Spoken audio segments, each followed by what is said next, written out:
excelente tiempo, momento para decirle al Señor gracias por todo lo que Él es para nosotros.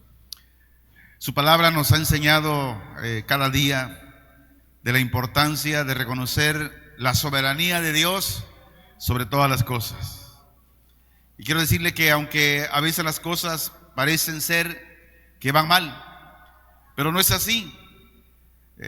Todo lo que sucede, lo que miramos que está aconteciendo, no es algo de la casualidad, no es accidente, sino que es la gracia de Dios y la soberanía de Dios que Él permite que las cosas sucedan. Y en esta tarde quiero animarlos conforme la palabra de Dios. Abra su Biblia que trae consigo Números capítulo 14, versículos 1 al versículo 4, y daremos lectura. Y dice: en el nombre de nuestro Señor Jesucristo.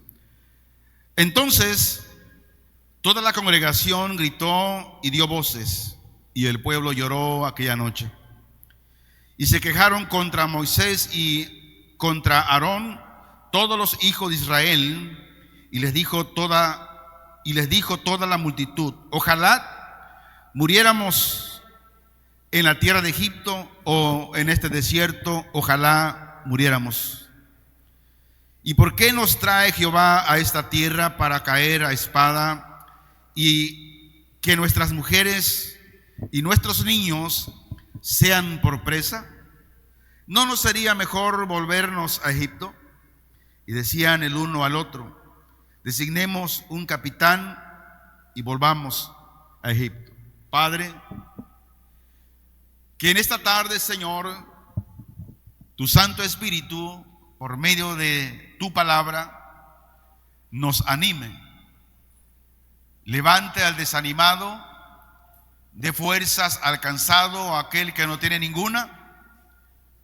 Que hoy la palabra, Señor, que será expuesta a los corazones, sea el Espíritu Santo quien nos esté dando el entendimiento y sobre todo esa llenura de tu Santo Espíritu para poder combatir contra las tentaciones humanas, así como las tentaciones y las trampas del enemigo.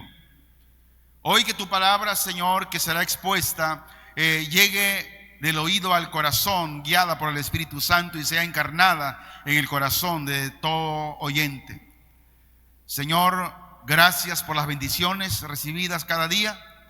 En el nombre de Jesús, háblanos conforme a tu palabra, en el nombre de Jesús.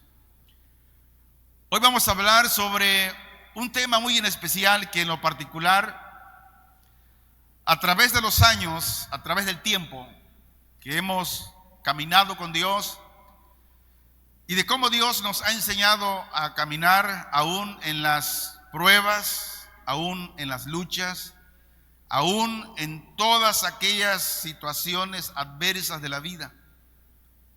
Y siempre Dios nos recuerda que el que nos llamó es el que camina con nosotros, el que te trajo a Él es el que da las fuerzas. Y el tema en esta tarde le puse por nombre: Dios no nos trajo hasta aquí para volver atrás. Si Dios te ha llamado, si Dios te eligió, si Dios te ha consagrado para ser santo, para ser esa persona en el cual Dios te escogió, quiero decirle que Dios nunca lo ha abandonado, nunca te ha abandonado. Porque Dios no te llamó y te trajo y te dejó solo, no. Él te llamó, Él te trajo y Él está contigo en todo tiempo. Y si Dios nos trajo hasta aquí es para que no volvamos atrás. Hermanos, Dios tiene un plan para cada vida. El plan que Dios tiene para cada uno de nosotros es un plan diferente al mío, al de usted. Pero Dios, de algo estamos seguros, que no nos trajo hasta aquí y luego abandonarnos o hacernos retroceder. En otras palabras, la Biblia dice que Dios nos ha guiado, Dios nos ha sostenido, a través de nuestros desafíos y luchas que hemos tenido todos los días. ¿Y cuál es el propósito? Para poder alcanzar un propósito mayor. Lo que pasó ayer ya pasó, ya se cumplió un propósito. Pero para que el propósito de mañana se cumpla, necesitamos seguir en los desafíos y en las luchas para que podamos alcanzar el propósito mayor por el cual Dios nos ha llamado. Y el apóstol Pablo escribió a la iglesia en Filipos, porque estaban pasando por una situación difícil. Y les dice en el capítulo 1, versículo 6, y estoy seguro de que Dios, quien comenzó la buena obra en ustedes, la continuará hasta que quede completamente terminada el día que Cristo Jesús vuelva. ¿Qué había en Filipos? Había desánimo, había desaliento. Algunos pensaban retroceder por las burlas, por todo aquello que acontece cuando alguien es llamado por Dios y camina con Dios. Hay una persecución. Y Pablo les dice a los hermanos, escribiendo esta carta, estando preso, Pablo les dice: estoy seguro de que Dios, quien comenzó la buena obra en ustedes, la continuará hasta que completamente quede terminada. Ahora, ¿cuándo esta obra quedará totalmente terminada? Cuando Cristo venga. ¿Cuándo será eso? Hermanos, será, si estamos vivos, en el arrebatamiento. Cuando Cristo venga a levantar a su pueblo, esto corruptible, este cuerpo corruptible, se va a convertir en un cuerpo incorruptible, donde ya no habrá pecado, no habrá llanto, no habrá tristeza, no habrá dolor.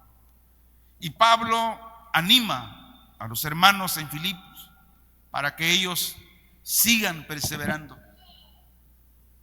Tal vez nosotros en estos días hemos tenido luchas, pruebas, desánimo, tribulación, enfermedad, lo que sea.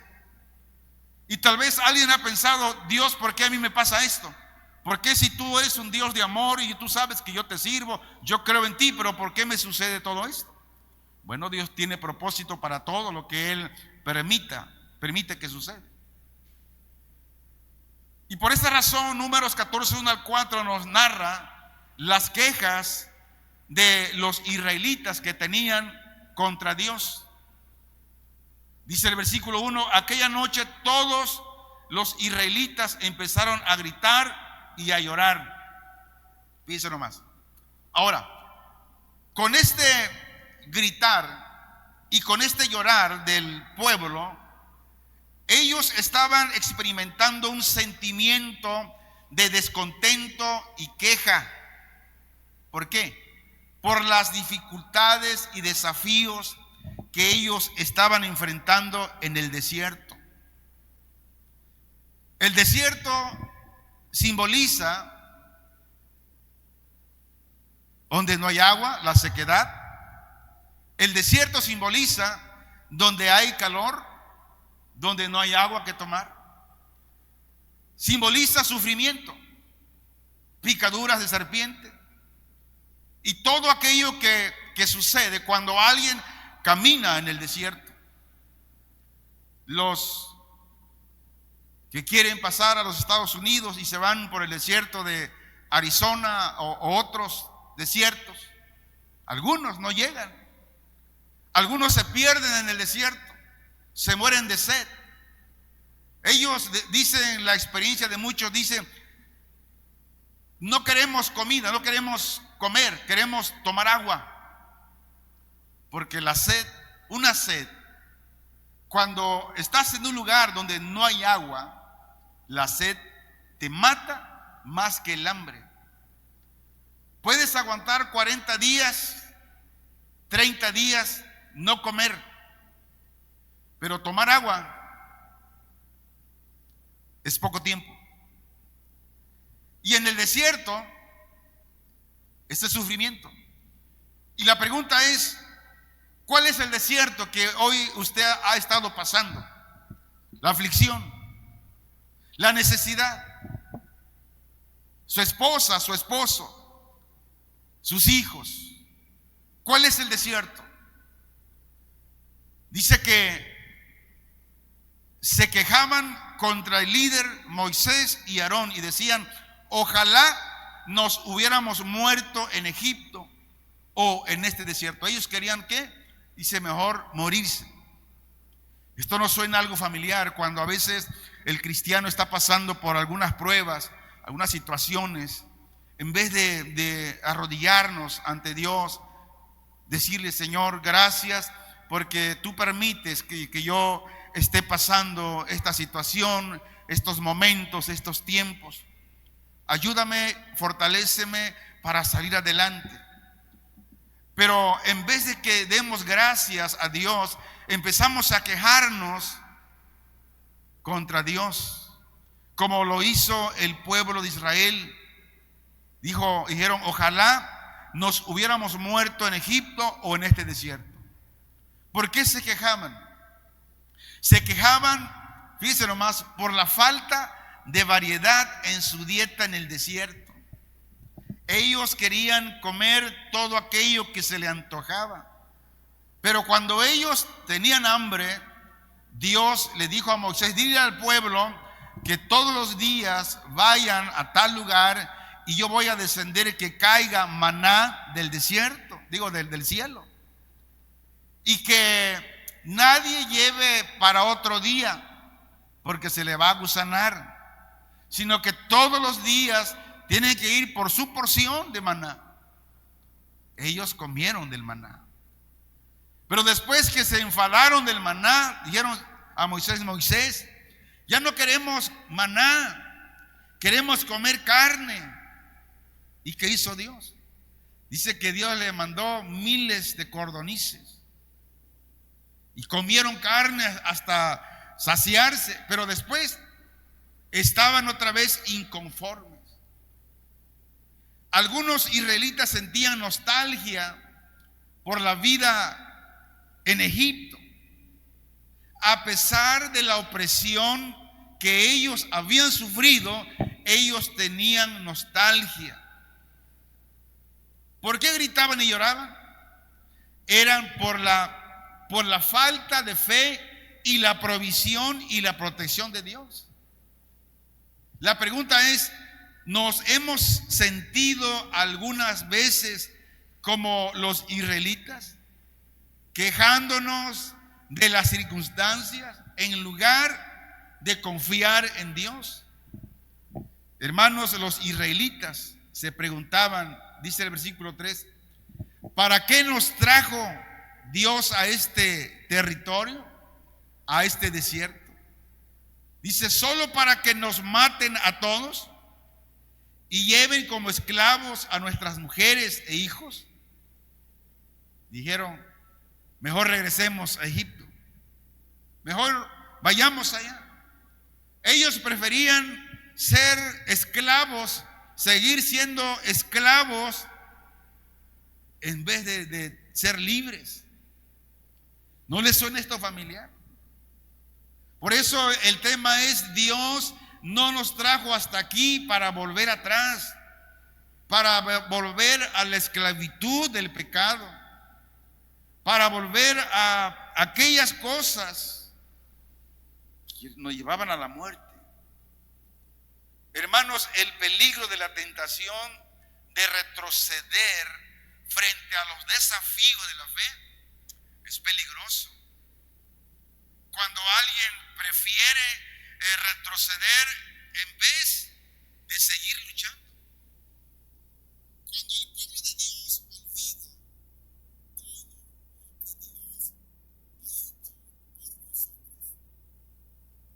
comienza a desear al pasado. ¿Por qué? Porque se le olvidó todas las maravillas que Dios ha hecho por usted, por él.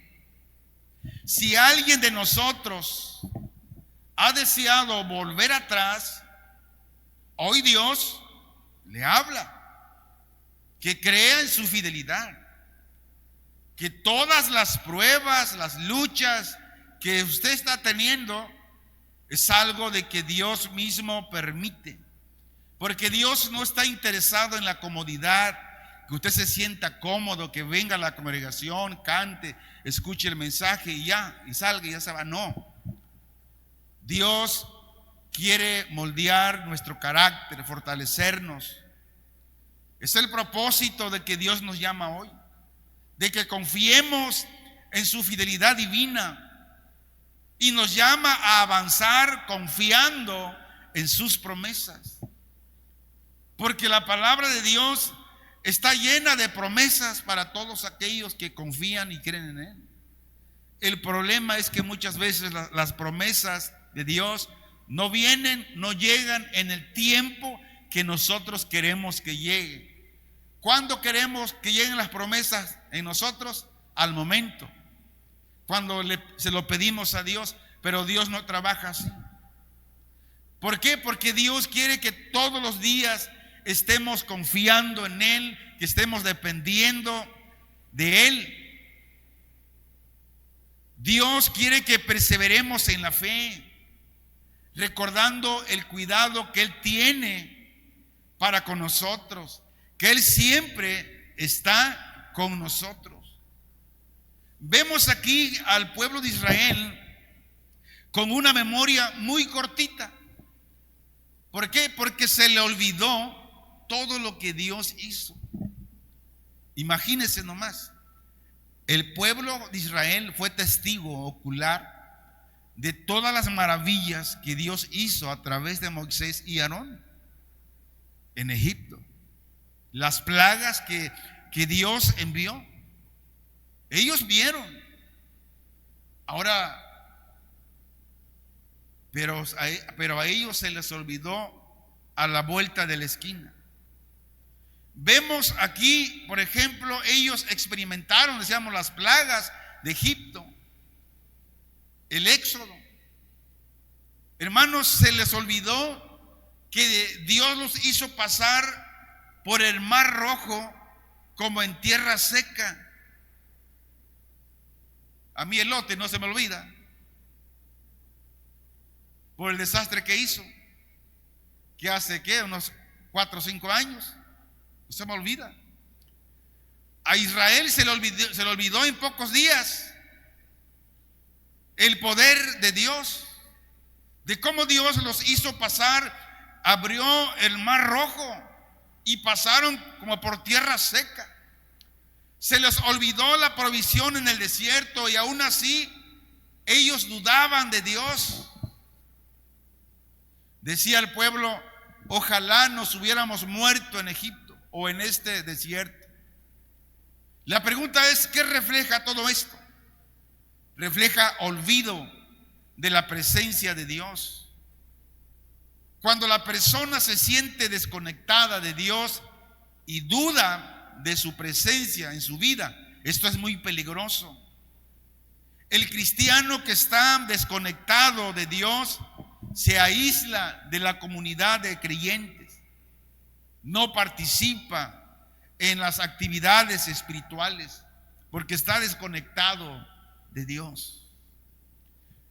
Números, vamos a Números, capítulo 13,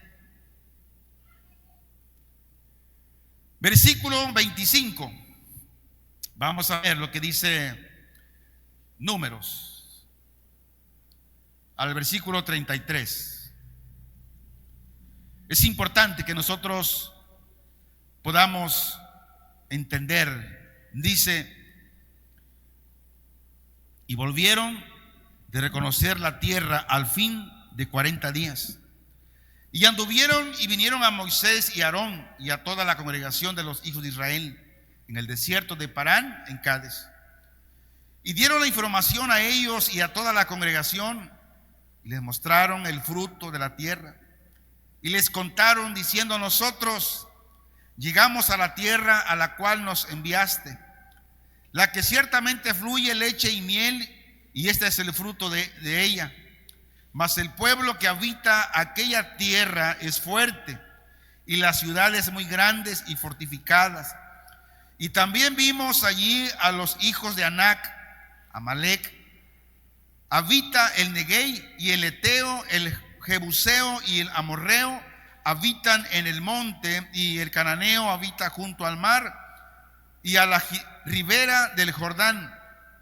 Entonces Caleb hizo callar al pueblo delante de Moisés y dijo: subamos luego y tomemos posesión de ella, porque más podremos nosotros que ellos.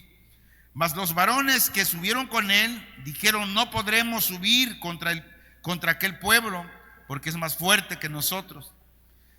Y hablaron mal entre los hijos de Israel de la tierra que habían reconocido, diciendo: la tierra por donde pasamos para reconocerla es tierra que traga a sus moradores, y todo el pueblo que vimos en medio de ella son hombres de grande estatura. También vimos allí gigantes, hijos de Anac, raza de los gigantes, y éramos nosotros a nuestro parecer como langostas, y así les parecíamos a ellos.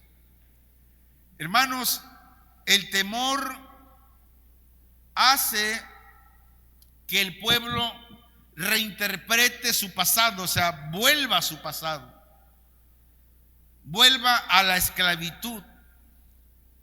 Y esto empieza a parecerle a ellos mejor volver a ser esclavos que el camino de la fe. Agustín de Hipona fue un gran teólogo y filósofo, y escribió en su comentario lo siguiente. Dice: el corazón humano recuerda con facilidad los placeres del pecado y olvida rápidamente las misericordias de Dios. ¿Será cierto esto? Sí, es una gran verdad. Israel olvidó rápidamente la misericordia de Dios. Rápido se le olvidó. Pero con facilidad dijeron: regresemos mejor a Egipto. Ahí hay de todo, hay placeres, hay comida, hay todo, aunque seamos esclavos.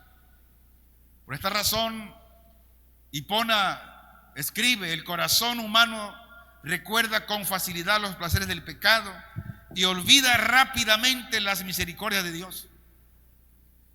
Agustín de Hipona está enseñando que el corazón humano tiene una inclinación natural hacia el pecado y hacia la tentación, y que es propenso en todo tiempo a recordar y desear los placeres que vienen del pecado. Quiero llevarlos al peligro espiritual de regresar al pasado. Dice el versículo 4 de Números 14: y decían unos a otros: nombremos un jefe y volvamos a Egipto. ¿Qué representa esto? Representa rebeldía contra el plan redentor de Dios. Cuando un creyente comienza a renegar de Dios, mejor me retiro de la iglesia, dejo de ser cristiano, porque en vez de irme bien, me ha ido mal. Esto se llama rebeldía contra el plan redentor de Dios. Escucha esto: todos aquellos israelitas que salieron de Egipto, ninguno de ellos entró a la tierra prometida. Todos ellos murieron en el trayecto. ¿Quiénes fueron los que entraron? Los que nacieron en el trayecto, nada más. ¿Y por qué no entraron los que salieron de Egipto? Por rebeldes. Porque en su corazón nunca salió Egipto de ellos. Egipto estaba en sus corazones. Por eso, cuando había algo que a ellos no les parecía, luego renegaban. Ahora, regresar a Egipto representan tres cosas: volver a la esclavitud. Cuando un cristiano prefiere retroceder de la fe otra vez al mundo, es volver a la esclavitud del pecado. Es abandonar la promesa de Dios. Significa rechazar la dirección de Dios. Podemos ver a miles de ex creyentes en la fe, de ex cristianos, entre comillas, porque todo aquel que regresa a ver atrás y vuelve a practicar el pecado, la Biblia lo dice claramente, es porque nunca fue salvo. Porque los verdaderos salvos en Cristo, ellos persisten todos los días. ¿Por qué razón? Porque ellos tienen el Espíritu Santo en sus vidas y es el que les fortalece. Ahora, este es el mismo principio que aparece en el Nuevo Testamento. Dice Hebreos 10, 38, 39, mas el justo vivirá por fe. Ahora la pregunta es aquí, ¿quién es el justo por fe? ¿Es aquel que no comete ningún pecado? No. ¿Quién es el justo? ¿Aquel que es buena onda? ¿Es a todo dar? No, ese no es el justo. El justo que la Biblia habla aquí, que dice, mas el justo vivirá por fe, es aquel que Dios, aquel pecador que Dios declaró justo, que vino en arrepentimiento y Cristo lo recibió y lo salvó y lo justificó. Ahora dice, este justo, este que fue un pecador impedernido, ahora en Cristo Jesús, que lo declaró justo, vivirá siempre por fe. Luego dice, y si retrocediere, no agradará mi alma. Es decir, si alguien dice que es justo, que es cristiano, pero retrocede, esto no le agrada a Dios. ¿Por qué? Porque nunca fue cristiano. El 39. Pero nosotros no somos de los que retroceden para perdición. ¿Por qué dice esto? Porque los que son verdaderamente salvos en Cristo, ellos no retroceden. ¿Por qué? Porque hay un sello del Espíritu Santo que está ahí, que no le permite. Sigo leyendo. Sino de los que tienen fe para perseveración del alma. La fe que Dios puso en la persona es una fe viva, no es una fe muerta. ¿Cuál es la diferencia entre la fe viva y la fe muerta? La fe muerta es como la fe de los demonios. Ellos creen en Dios, ellos saben que hay un Dios, pero no hay arrepentimiento y no pueden arrepentirse. Pero la fe viva es aquella que te lleva a Cristo y que te arrepientes y que eres salvo y Dios te justifica. ¿Para qué? Para salvación, perseveración del alma.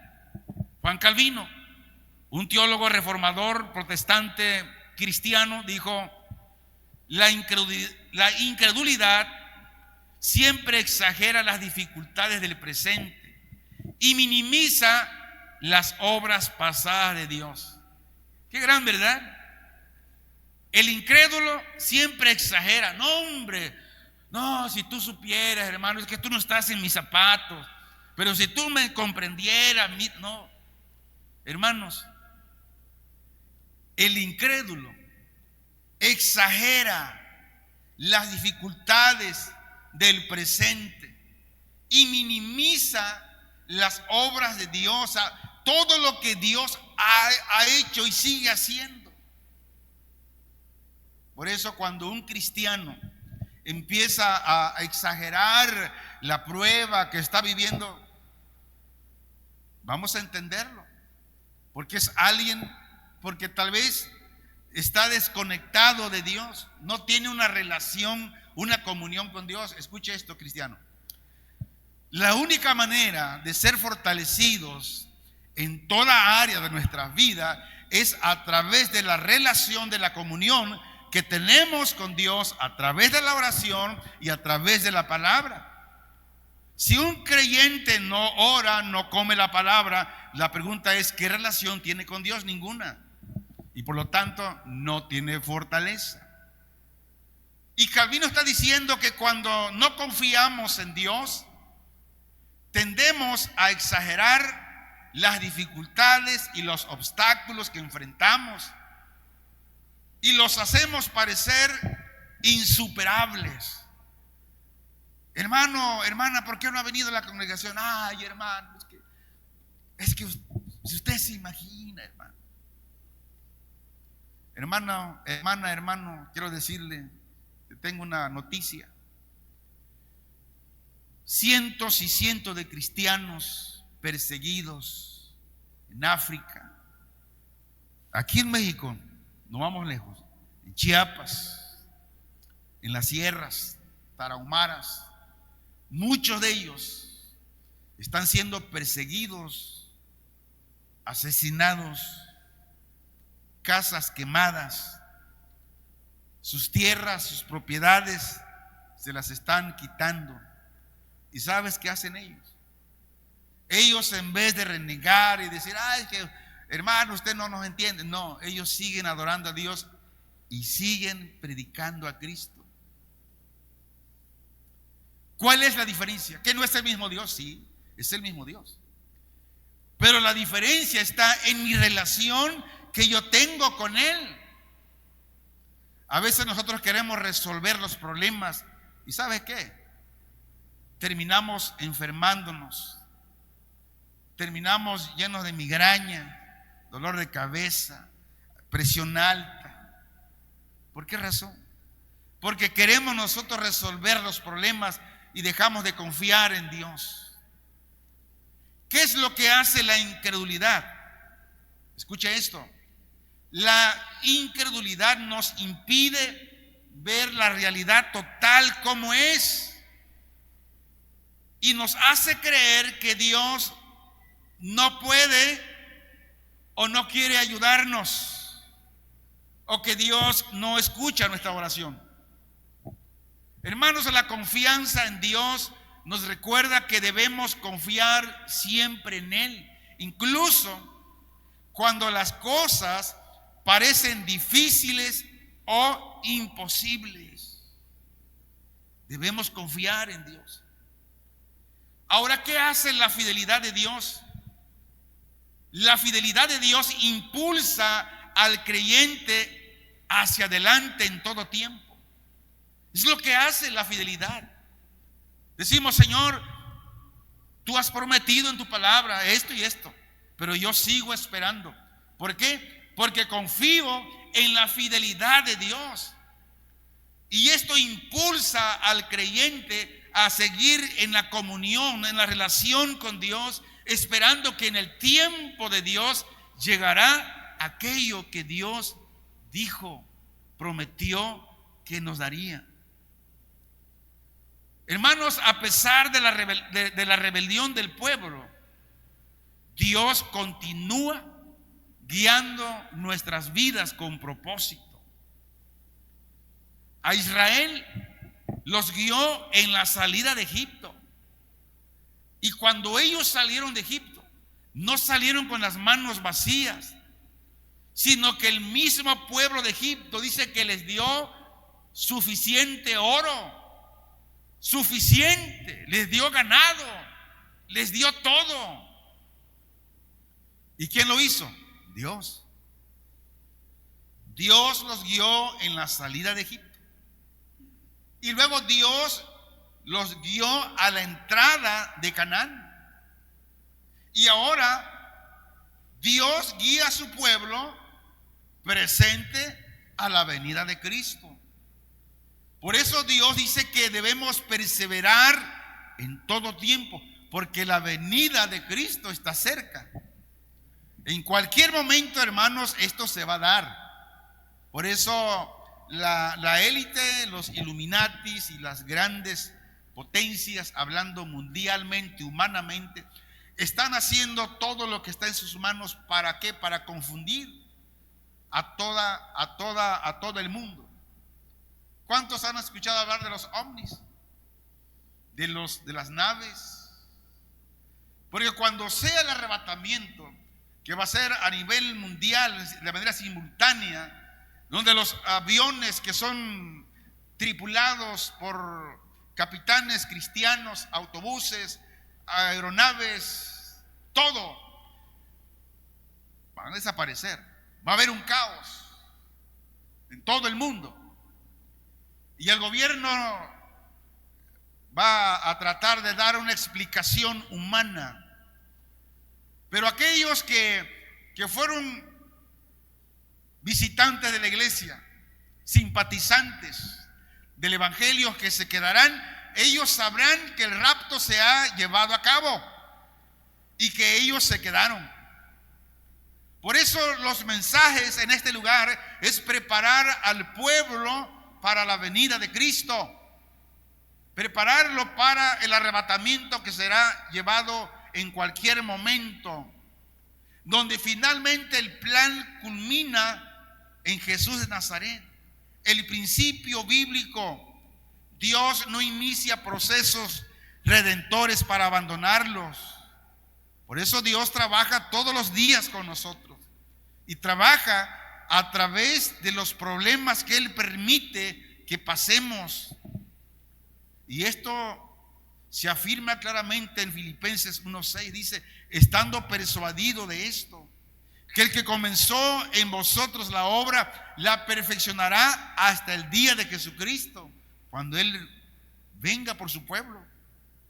Habla de la promesa de Dios de contemplar la obra en los creyentes. Y esto nos habla y nos da seguridad, nos da confianza en nuestra salvación. Cuando los creyentes enfrentan pruebas, incertidumbres, oposición, Dios está ahí para decirnos: yo no te traje hasta aquí para que vuelvas atrás. Ahora, la tentación es siempre retroceder. Cuando alguien está pasando por pruebas, situaciones, ¿qué se piensa? Retroceder. Pero la historia de la redención enseña que Dios guía a su pueblo hacia adelante y nunca hacia atrás. Amada iglesia, escuche esto. El relato del desierto muestra un principio permanente en la vida de cada creyente. Y quiero que oiga esto. La incredulidad siempre mira el pasado con nostalgia. Ay, yo me acuerdo que pues sí, yo recuerdo, con nostalgia. Pero la fe mira al futuro con esperanza. Decimos: Señor, yo sé que esta leve tribulación que hoy estoy pasando, dice tu palabra que no se comparará con aquello venidero. Y la fe mira el futuro con esperanza. Señor, este cuerpo enfermo, llegará ese día que este cuerpo corruptible será un cuerpo incorruptible, donde ya no me voy a enfermar, ya no voy a pecar, y todos los días será domingo. Hermanos, mire, Dios no libró a Israel para regresarlo a Egipto. De la misma manera, la obra de Dios en la vida de cada creyente es llamado para avanzar hacia la plenitud de su promesa, donde cada día vamos a buscar la santidad, caminar en santidad, viendo a Jesucristo como el blanco. El Dios que nos sacó del pasado de la esclavitud es el mismo que nos conduce hacia el futuro de su promesa. Ahora, cuando salga usted de este lugar, hermanos, váyase con lo siguiente en su corazón y este pensamiento. Y quiero que usted repita conmigo en voz alta. Yo recuerdo que cuando estaba estudiando en la primaria, hace ya muchos ayeres, decía la maestra: repita conmigo.